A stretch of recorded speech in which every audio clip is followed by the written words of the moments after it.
एक समय की बात है, एक छोटे से गांव में मोहन और सिमरन नाम के कपल रहते थे। उनका एक अर्जुन नाम का बेटा था, जिसकी शादी रिया नाम की लड़की से हुई थी। मोहन और सिमरन कड़ी मेहनत करते थे और अपने बुढ़ापे के लिए पैसे बचाते थे। रिया बहुत लालची लड़की थी और हमेशा अपने लिए और चीजें चाहती थी। जैसे जैसे साल बीतता गया, रिया का लालच और बढ़ता गया। वह अपने पास रखी चीजों से कभी संतुष्ट नहीं रहती थी। वह हमेशा अपने सास ससुर से महंगे तोहफे मांगा करती थी और उनके बचाए हुए पैसों में से भी कुछ हिस्सा अपने लिए मांगती थी।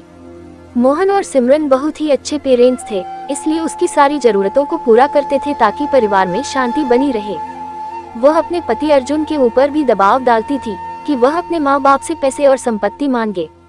वह बहुत ज्यादा संपत्ति इकट्ठा करना चाहती थी, बिना किसी मेहनत के।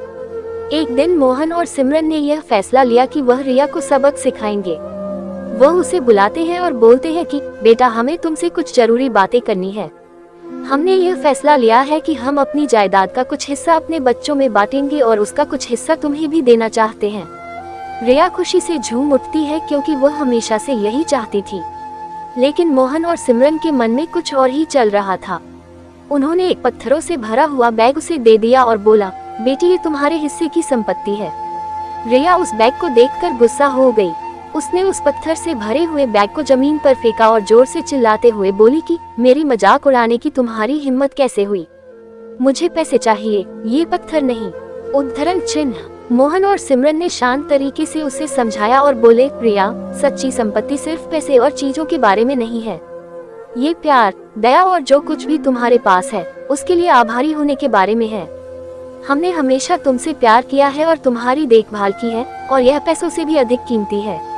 रिया को एहसास हुआ कि वह लालच में कितनी अंधी हो गई थी। उसको अपने किए गए बर्ताव के लिए पछतावा होने लगता है। उसने अपने सास और ससुर से माफी मांगी और अपने तरीके बदलने का वादा किया। उस दिन